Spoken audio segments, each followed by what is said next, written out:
Welcome to Feral Healing, two best friends, one soul bond, a podcast dedicated to eccentric healing, the kind of conversations that crack you up and your heart open. Now, here are your hosts, Camille and Caitlin. Camille soothes your soul. Caitlin ignites your demons. Welcome home to Feral Healing. Welcome back to another Feral Friday, everybody. Thank you so much for joining us. I'm Camille. Welcome. Welcome back. I'm Caitlin, and today we're going to be talking about the things that you never learned in school, you never learned in church, and you probably didn't learn from most of your past relationships, and that is boundaries. Boundaries are, we could say, the ultimate love language. Wouldn't you agree, Yes. Caitlin? Yes, absolutely. Not just towards Absolutely. ourselves first, but then, of course, with others. I think it Yes. files into every facet of our lives. And most Yes. of us have had to get burned, trampled, and betrayed before we realized, one, that word existed, and two, what it meant, and three, install them. I'd even say fourth, respect them.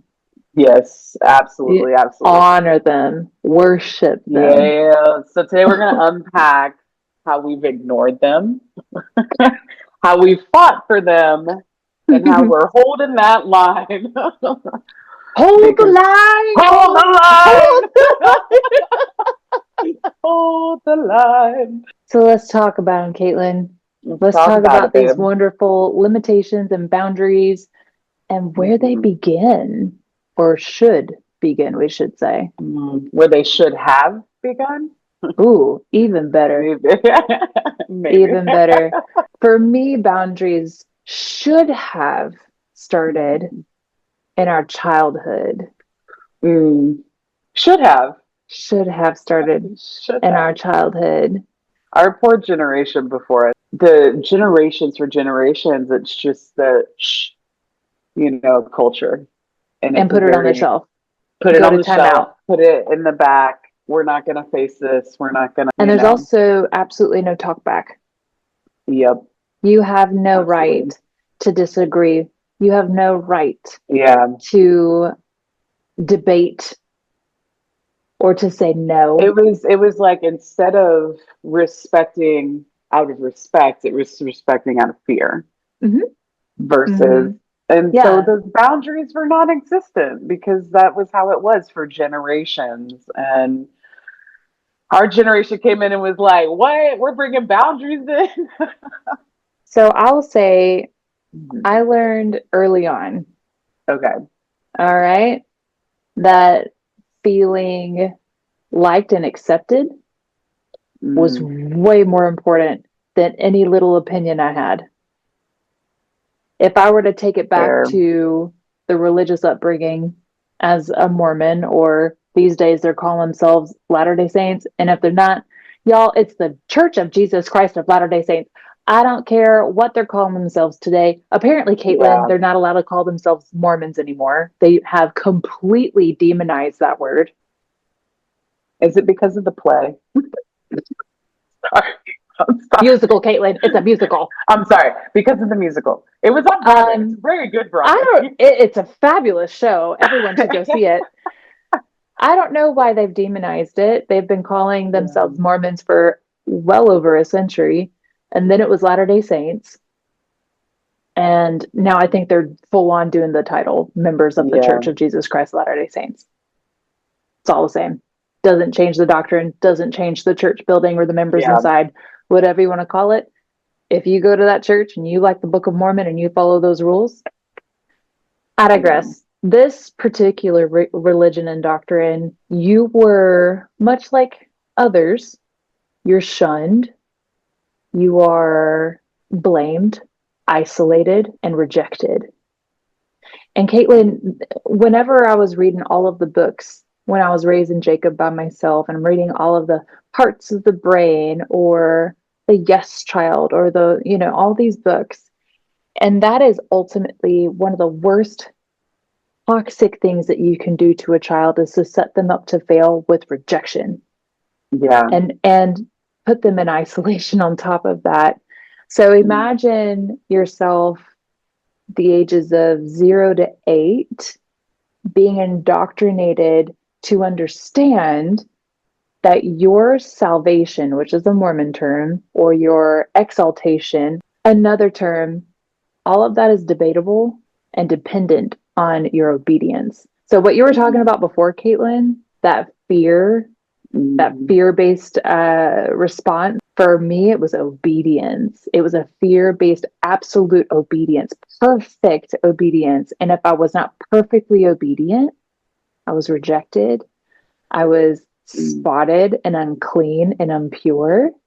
And at 8 years old, that is my son's age right now. At 8 years old, I am to sit by myself as a young girl with an adult man whom I do not know very well, by myself in private with no one else around, of which he then will interrogate me about these rules, explain what the rules are, and if I am being perfectly obedient to them, and if there's any gray in my answer, Caitlin, I was then further interrogated.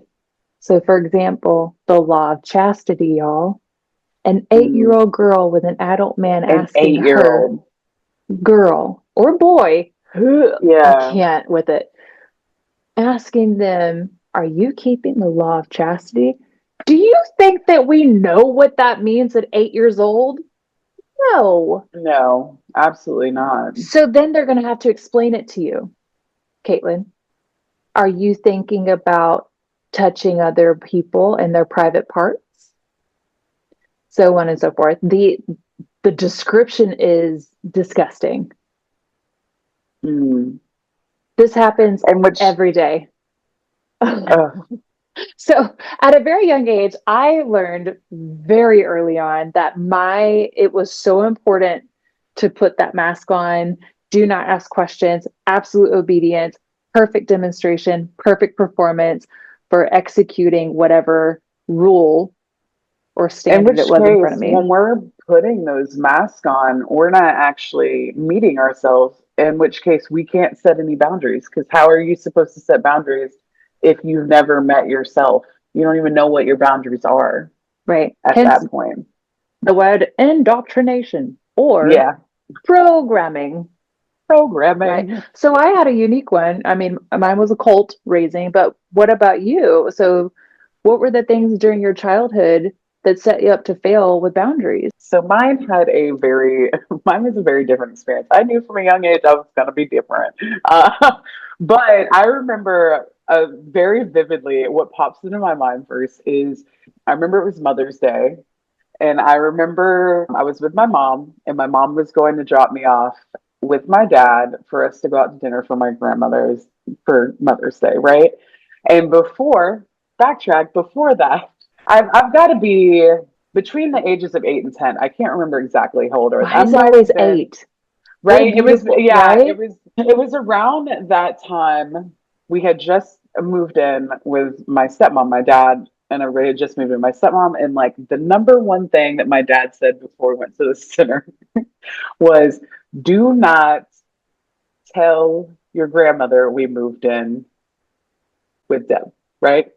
In which case, I knew I was going to be different because my feet no sooner hit the curb as was it flying out of my mouth at my grandmother. We moved in with my bonus mama. You know, it was like we moved in with her. And at this point, they were not married.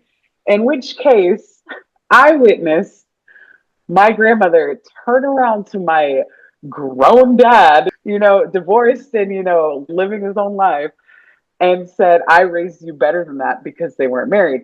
In which case, my first experience of really coming in contact with like cause and effect, people pleasing in general, was seeing seeing that instant, someone else getting the backlash of me being open and honest. And I've always been too open and honest, in which case then I experienced other things where I went into that deep thing of like, oh my gosh, if I say something, somebody's, and then I witnessed a lot of abuse at a young age. Thankfully, that person is no longer in any of my family's life. At that, when I witnessed that at that young age, it was always like, oh my gosh, if I say anything, somebody else is it's going to be bad on somebody else. So that's where it hit me. It was not so much me worrying about the repercussions of what would happen to me, because you've known me for a long time, and I'm like, I'm the first one to be like, hit me first, bitch. You know, Yeah. like, that's just always been me. Like, I'll take the fall. Like, I've always been the fall guy. But seeing it happen to someone else, it sent me in a training myself to be quiet so it didn't affect someone else, which was also not a good thing, because it perpetuated things that were happening, and until I finally did find my voice again. So for me, that was I didn't have boundaries for myself, and my boundaries were constantly being crossed over, and I didn't understand what a boundary was, because the boundaries were like our way or the highway, and in my complete innocence, I would barrel through them sometimes. Well, I think that that's the honest Abe, or the spectrum, the neuro spicy is, we don't understand these kind of laws, these social laws. Like Jacob is by far an honest Abe. If I were to ask him in front of people, hey, say that you're 7, he's going to be like, but I'm 8. Yeah. I was just like this one time, just say that you're 7. Like, it's just this one. But why would I say that? I'm 8. Yeah. Like, it doesn't register at all. And so when you have a certain type of person, even, it's to really, and I guess I would segue into know the brain of your child. Yeah. And start there, but that's a segue for another day. So with all of that being said, Camille, would you say that lack of boundaries and people pleasing is just basically fear with lipstick on it? Ooh. I don't have any. I know. I wish I had chopsticks to put on. Right? Wish I had something to put on right now. Yes, I would say. In fact, right here on yours and mine, our bookshelf is Daring Greatly by Brené Brown. And she has an amazing quote where she says, daring to set boundaries is about having the courage to love ourselves, even when we risk disappointing others. Well, because ultimately you're abandoning yourself when you're not setting those boundaries, in which case you're going to lose yourself anyways, and you're not loving yourself. Let's take it even farther. It was the abandonment we felt from our parents and our caregivers in our early childhood that taught us, in order to not feel that abandonment, I'm going to apply this lipstick. I'm going to apply this filter. I'm going to apply this people-pleasing method. I'm going to apply this absolute obedience. I'm going to apply not asking questions whenever I feel uncomfortable or when I see a yellow flag. In order for that inner child that felt that abandonment or rejection, it's an inner child, it's an inner baby thing. It's an inner, and so, I want to get lit up, Caitlin. Right? Well, and that's why this episode is so important to us, this episode is for all of us that kept ourselves small and didn't set boundaries, and just for peace. What is that peace? It's on the outside, but not on the inside. Well, and what's funny is, I'm pretty sure there's a lot of people who would think I was a major biatch nowadays. But you know what I have more now than I've had Tell us what you have. Peace. Peace of mind, baby. Peace of mind. I love it. Yes. Alignment, attunement. Yes.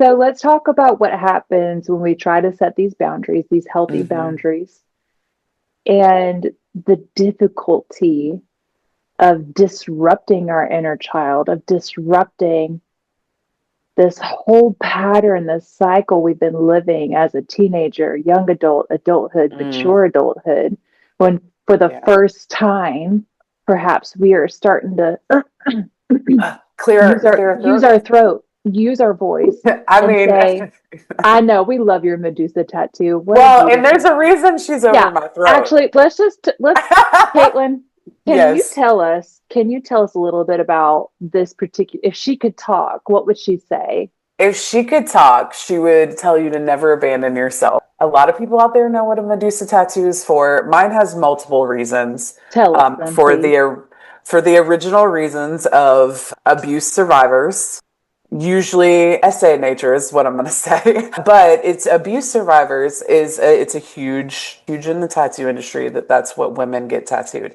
And it's because Medusa in her story took her power back. Persephone said, I'm going to make you a Gorgon, and no man will ever take advantage of you ever again. And you will always be able to defend yourself. In which case, for me, in my situation of like dealing with mental, physical, no matter what type of abuse it was, I would always lose my voice because there was one time when I spoke out and I got completely abandoned and told that I was crazy or on drugs. And I was accused of being on drugs, essentially. And I lost my whole circle, all because I tried to speak up about what was going on with me. And of course it sounded crazy because I was paranoid because of what I was going through.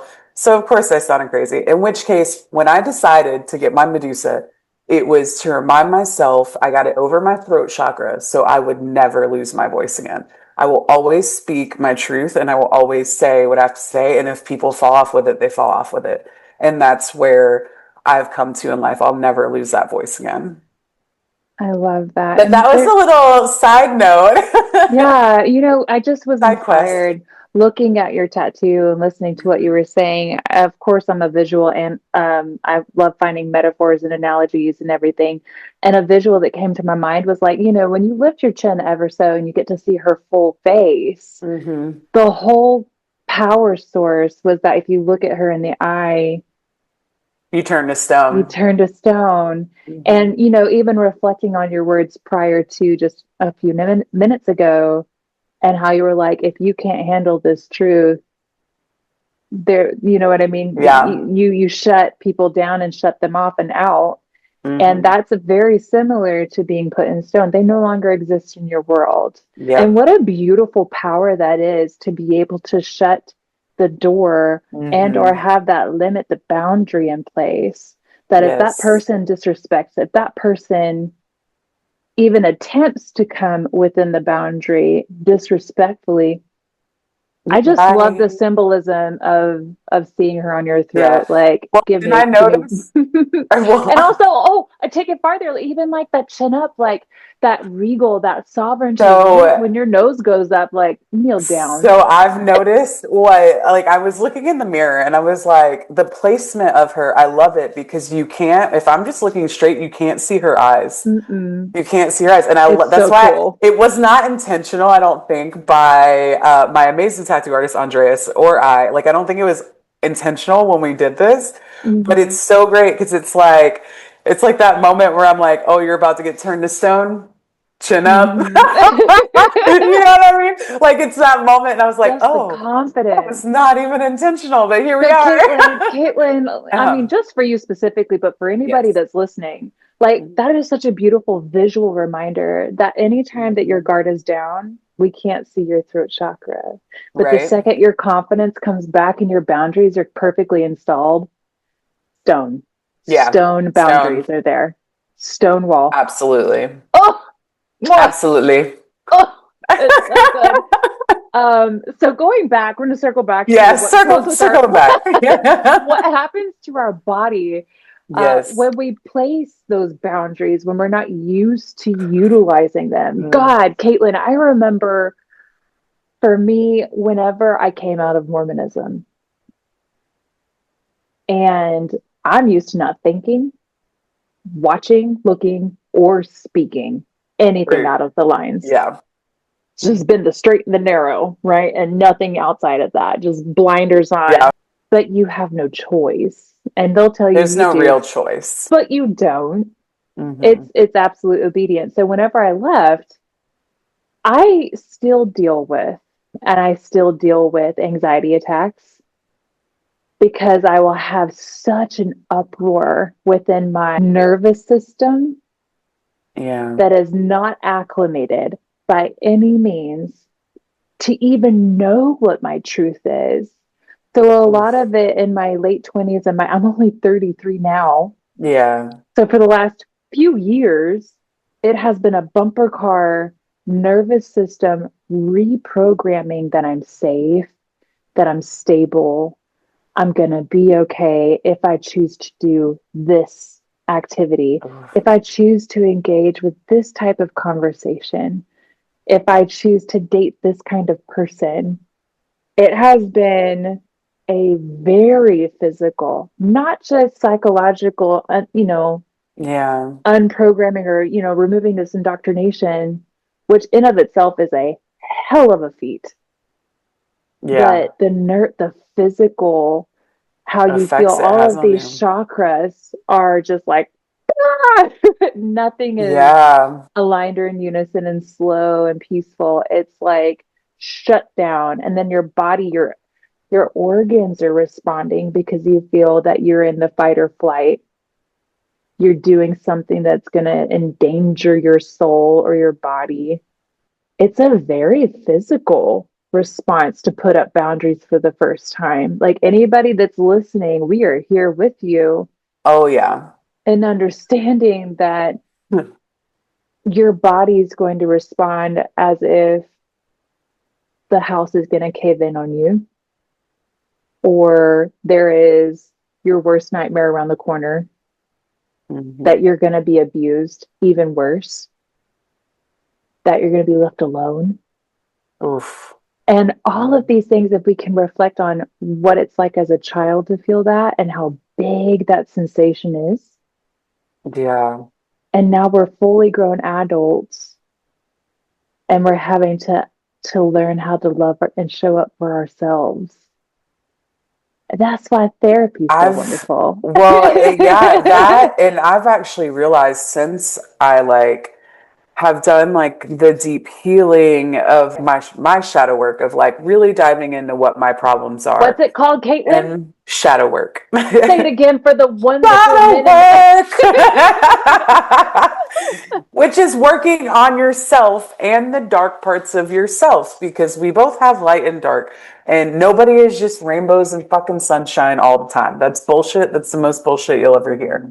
It's not. And like me, who like I've always been the strong friend. Those who know me have seen in the past probably 5 years a very different version of me than what used to exist, because I'm just like, no, fuck being quiet about this anymore. But what I've noticed is since I've like started doing that work, now I've noticed that my body tells me when I'm not being true to myself. So not only did I go like have to go through that uncomfortable emotional and physical of like finding that balance when you're setting those boundaries, but then within my last relationship, my body was like screaming at me that I wasn't holding my boundaries. And so like I was gaining a bunch of weight, my skin was breaking out, I was having all kinds of female problems. There was so much going on physically with me that my body was literally like, you are not holding your boundaries. Goodness. And you're letting him barrel over them, in which case you're not being true to who you are. And so I've had it happen recently in the opposite, where it's like now I've become so in tune with my body that I've convinced it we're not in danger anymore, that when it starts getting in danger, it starts Just being shut like, down. hey, we're in danger. Yeah. Hey, we're not doing okay. So that's what happened with me in my last one. But in past, I've dated a couple narcissists. And so like this last one was definitely a narcissist, in which case my body has learned how it reacts to those type of boundaries being crossed. But with the first one, I was getting sick constantly and all that, because whenever I would try to set a boundary, because I didn't understand what was happening to me at that time, because I didn't know Right. anything about narcissism, and I didn't know anything about my boundaries being run through by somebody like that, because I had never truly understood mental abuse at that point. So I'm thankful that I've kind of gotten in tune with my body, and now my boundaries are pretty clear. I love that. So I do want to ask us this. So the question I have, because I'm super inspired by what you were saying, Caitlin, Yes. is what exactly is shadow work in the physical? What do you mean by you did this shadow work? what are those actions? Is that a loaded question? It's so loaded because of course the majority of shadow work for me was in internal mental work versus obviously physical work. But a lot when you get in touch with your mental in that way, you become in sync with your body where you start to learn, you have a way of going out and getting physically like, okay. Yes. So one thing that I've noticed with people is they tend to hit the gym after a breakup or something like that. And it's time where you're physically getting in contact with your body. And some do it mentally. I feel like women, when they go to the gym, they're in a mental mindset. 100%. You know what I mean? Well, versus men, like, I'm not saying not all men, but men generally are like, my body's the problem, get to the gym, fix it. You know what I mean? When really it's like you have the emotional intelligence of a doorknob, homie. Like, it's not your body. But like, you know what I mean? It's not your body. All right, so I'm going to circle this back. So, yes. So how do you get into your mind? A lot of people might have the difficulty. I mean, you're neurospicy. I'm ADHD. Yes. So if I was sitting here listening to you, I'd be like, oh, I have a monkey brain. It doesn't sit still. Like, what was your methodology of getting into your mind to that space? As someone who couldn't sit still for many years, you know what I mean? As someone who cannot just sit around and do nothing, like it took me a while to get there, to understand that shadow work. And really what I would do, how I started out the simplest way was whenever I was feeling something, I would chase that feeling. Where is this rooted from? Where is this coming from? What part of my body is it affecting? What part of my mental is affecting? Like, because sometimes I was just like in my 20s, I've discussed this before, I was just so angry. Yeah. But like, anger is a byproduct of sadness. Yeah. In which case, if you're angry about something, it's because it hurts. You know what I mean? And none of us want to hear that, but that's the reality of it. And I learned how to express anger real well. I was real good at anger. I was not good at sadness. I mean, when I was in my 20s, there was a good portion of time when I would cry like twice a year. I just could not tap into that emotion. Now I cry all the time. I'm a big baby. Okay. Now I cry all the time. But it's because I was able, I would sit down and I would put on, discovering the right bands that work for you is a huge thing. A band called High Long is a huge. Okay, music. I was like, exercise bands? Music. Finding the music that works for you. There's a band called High Long that I really connect with. They're a Norwegian band. There's a few others that are pure music and not a whole lot of lyrical. And that helped me really come in contact with those emotions of mine, in which case when you follow them, it will generally loop you back to what the problem is and why you're affected by it. And in which case I did not always have access to therapists. So I had to teach myself how to do a lot of this, and my methods aren't going to work for everybody. No, I can interrupt right here and tell you that is exactly what a therapist is going to be doing. So the opposite side of the spectrum, I went to intensive therapy. Whenever you were telling me the step-by-step that you've gone through, that is extraordinarily similar to what a therapist is going to be hand-holding you through. So I am extremely impressed that you were able to intuitively. So y'all, let that be a testimony to any listener out there that you have the capacity, you have the intelligence to sit with yourself and let your intuition, your spirit, your soul guide you to your body parts, guide you to the parts of your brain and your memory and your subconscious, and sit with it. Think about it, and then desensitize it, love on it. And that's the shadow work. That's the inner child work. Yeah. For goodness sake, that's what in psychology you will call internal parts, your internal system. I didn't have the most natural way of doing it. Tell us, Caitlin, what does that mean? I've had this discussion with my family at this point a little bit about it, in which case they're less, they'll be less shocked now. But like when I'm going to preface what she's about to say and say, if y'all have judgment, this is the wrong podcast for right? you. Yeah. If y'all have any type of judgment, y'all, this is a safe space. Right. When I was traveling, I came in contact, especially being in another country, come in contact with tribes, you come in contact with different things that are happening. And, Natives. Natives, yes. I had an experience which it taught me how to kind of do that. So in a way, I had a guide for it, but it was just done in a non-traditional way. It was done in a very spiritualistic way versus a therapeutic way. Sure. In which case, I had done peyote with a tribe. Hell yeah. In Mexico. And it was kind of guided. But when you take some type of hallucinogenic, some form, I do not suggest it as a party drug. I don't know why people use hallucinogenics as party drugs. That's not what it's here for. Our ancestors brought, your psilocybin and your peyote, your ayahuasca, brought all these things as a connection to the divine. That was what it was originally designed for. In which case, it's a connection to your divine, your higher conscious, your divine higher conscious in yourself. In which case, I did this as a tribe, and I was guided. And honestly, the person that was there with me really didn't guide me as much as I thought that they would have. Sure. But it was more like if I had a question, they were like, follow it. You know what I mean? And I'd be like, all right, Yeah, they weren't an instigator, but they were a support. Yeah. And it wasn't like oh my gosh, the walls are melting experience. No, it was all internal feelings. For me, it was all feelings because I had packed in years of trauma and abuse and all this stuff. I was like, what's happening in here? Like all the feelings, and I'm just like bawling, and I don't know. I was like, it felt like I hadn't cried in 20 years because I barely had, you know what I mean? That was like my first therapist, essentially. Absolutely. To understand because it kind of opens up your mind in a different way. And as long as it's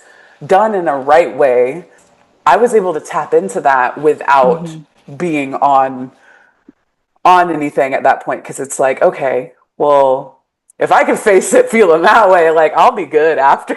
Right. So in which case I was able to sit down with myself and kind of follow those feelings and get in contact with certain parts of my body. I'm run by my sacral.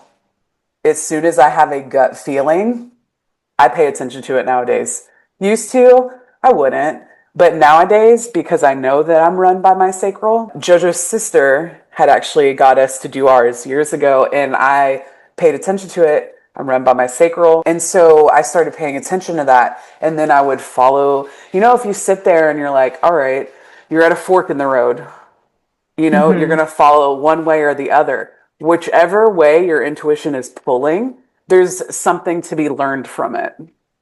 So yeah, this may be the road to disaster, but you probably needed to understand that disaster to further take the other path. I love it. So that's which is kind of ironic to say untraditional when really it's the most ancient and natural. Traditional way, yeah. And then mine is what is new age traditional. So for me, I'm awestruck because what you're talking about and opening up your mind, opening up your divine, realizing your chakras, being in your body, being in your subconscious, all of that simultaneously. It's very similar to what I've experienced in a traditional setting with trauma therapy. So my wonderful therapist, Vanessa, she's a no bullshit lady. I love her already.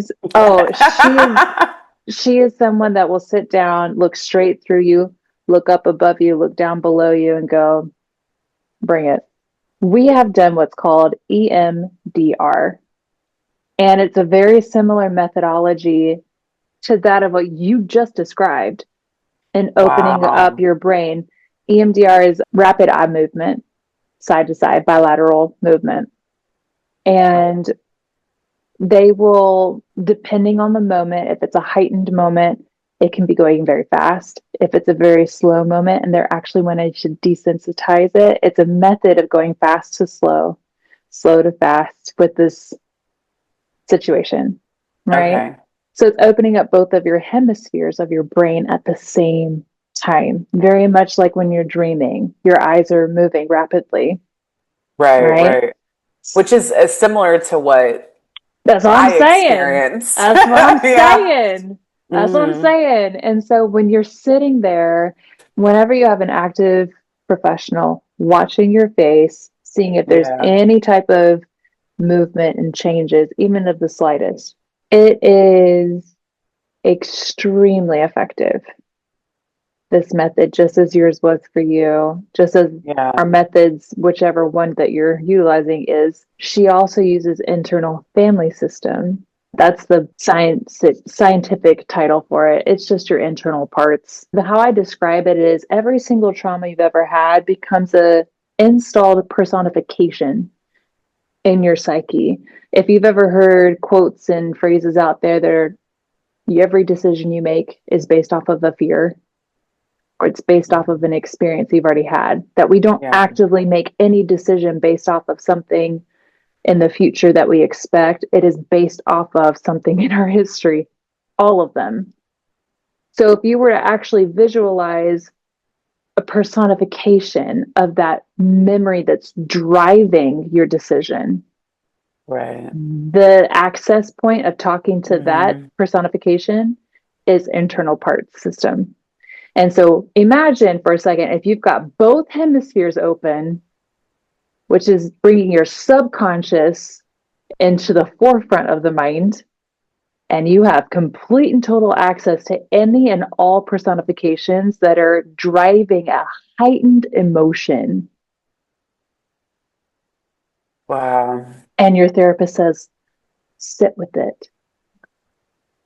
What do they need? And they get to talk to you, and they get to cry or scream or whatever it is. And you being in your perfect zen, you're compassionate, you're curious, you're calm, you're providing whatever it is that you feel like you're a perfect self.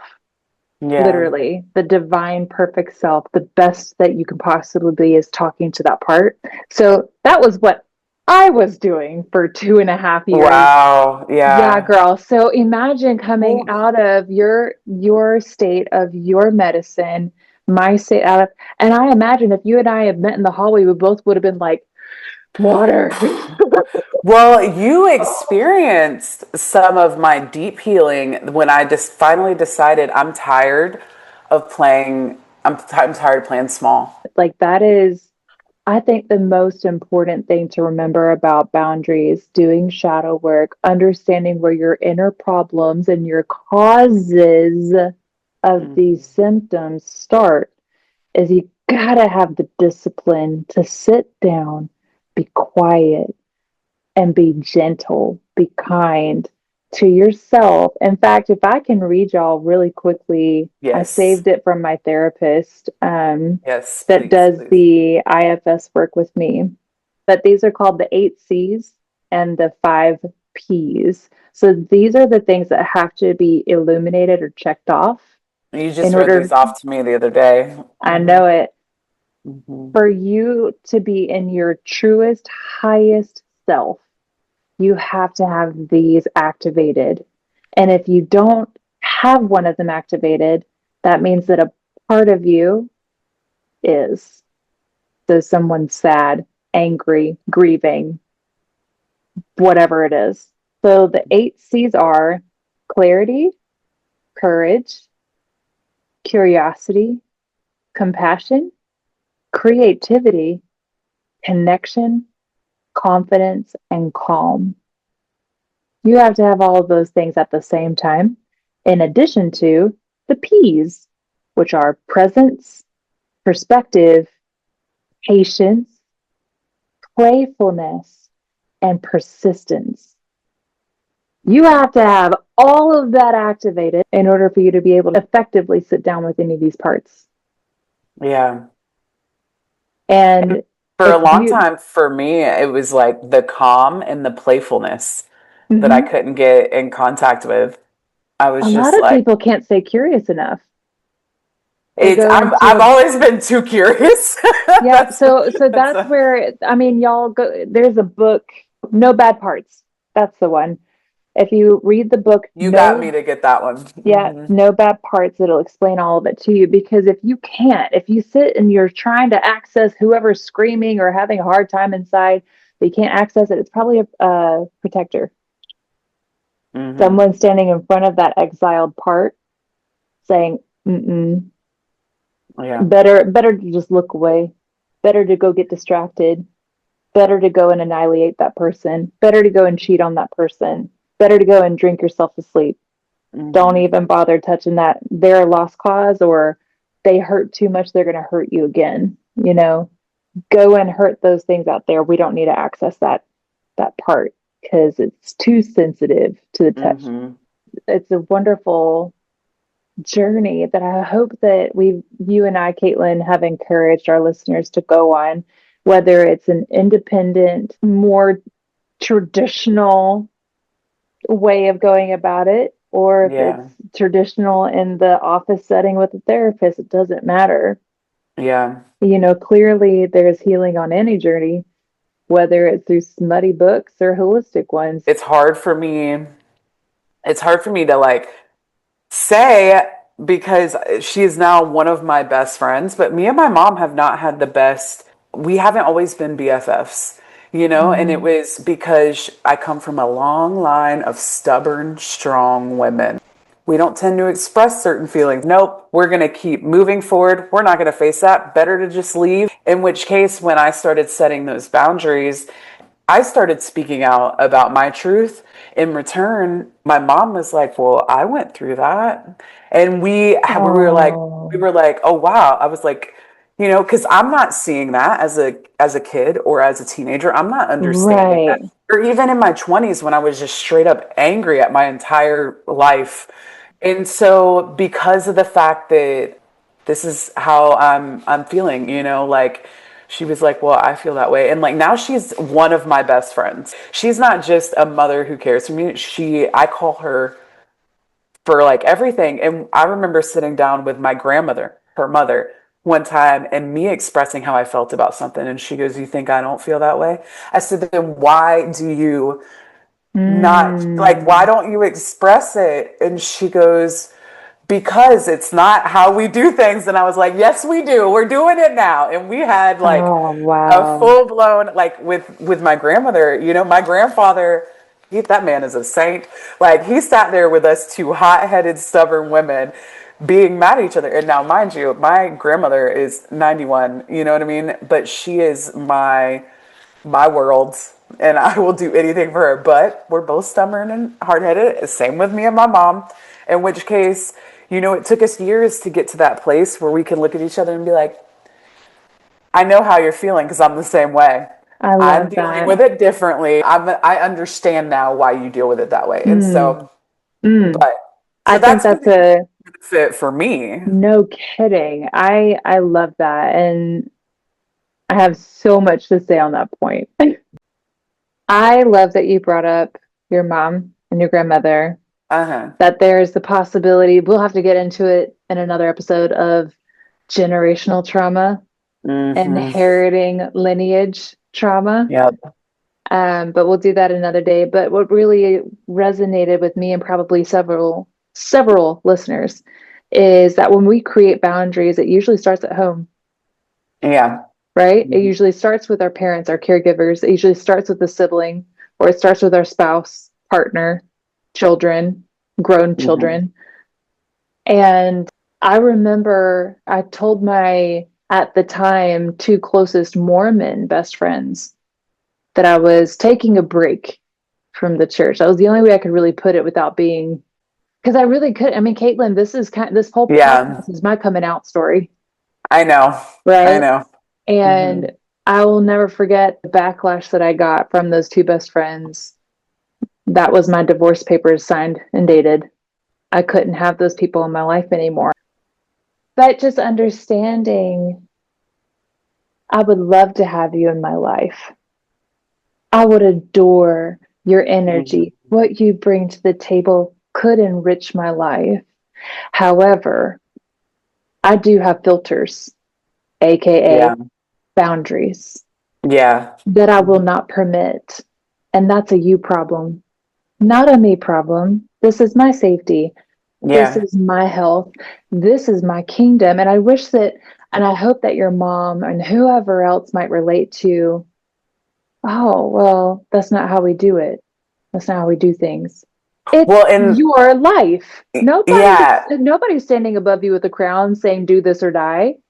Yeah. Well, and that's the thing that essentially happened was in my 20s, I was just angry and I wasn't able to express. When I got older and I went through my deep healing, I was able to sit down and be like, these are boundaries for me.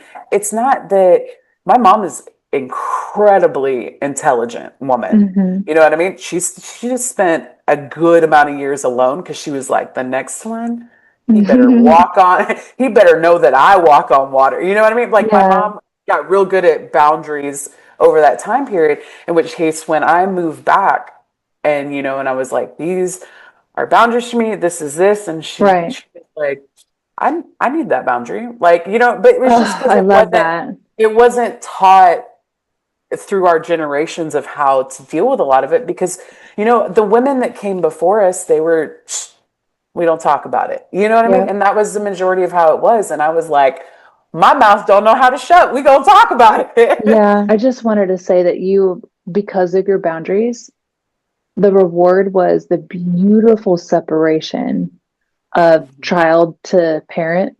And then it became the equilibrium of adult to adult.